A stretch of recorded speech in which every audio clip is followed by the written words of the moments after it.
Equality. And what could be better suited to start an evening on equality like a choir? A choir where every participant in the choir is different, but they're also all equal. And they create this uniform sound together by playing different tunes, playing their own potential. And I think this is what it's all about. It's a great privilege and honor to be here tonight and to be able to open this evening, this important occasion on behalf of the German Development Corporation and in the name of GIZ. And I would like to not bore you, but start thinking and the evening with a few thoughts on equality. Or maybe let me start first with inequality. Inequality is the problem we want to tackle. And what is the problem of inequality? I mean, first of all, it's an unequal distribution of resources and power, and it deprives people from the rights to exercise their opportunities and their chances. Inequality is problematic because it prevents people from living a decent life and fulfilling their rights. And we've seen in the last few years during the COVID pandemic a rise in inequality. Inequality has escalated and it has increased dramatically over the last few years. And it was already a big problem beforehand.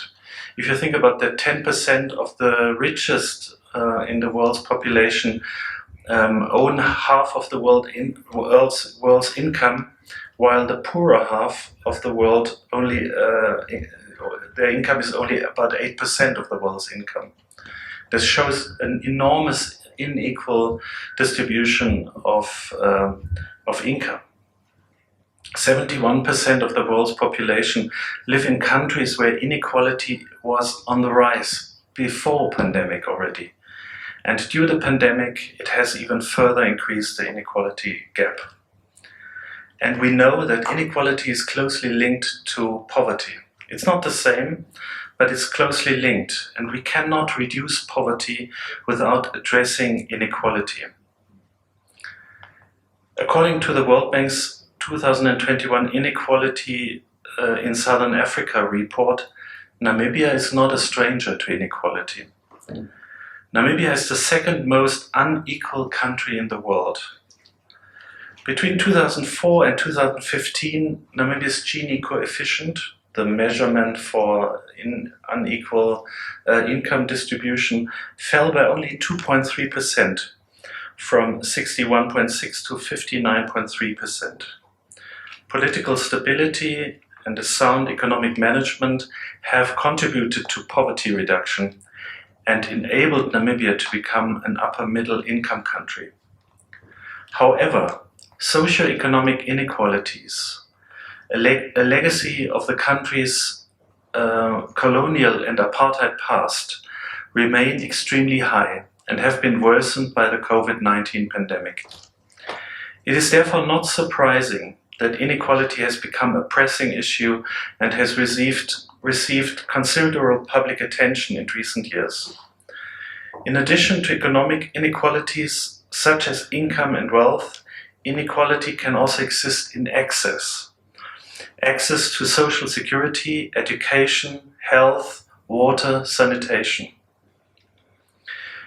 But let's go one step back. Why is tackling inequality so important?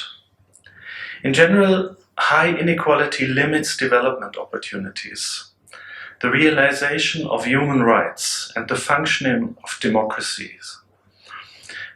It can have a negative impact on economic growth and social mobility. It threatens social cohesion and often is associated with unstable financial markets and corruption. Therefore, tackling inequality is central to achieving the United Nations 2030 Agenda for Sustainable Development. Tackling inequality is a cross-cutting effort that must ensure equal opportunities and improve outcomes for all by redistributing resources and protecting people from risks, including those associated with climate change. The Federal Ministry of Economic Cooperation and Development in Germany, through GIZ Namibia, continuously supports the Namibian government in its endeavor to become a prosperous and industrialized nation. Through our collaborative efforts, we have brought together seasoned specialists focused on the inequality topic, or the equality topic, rather.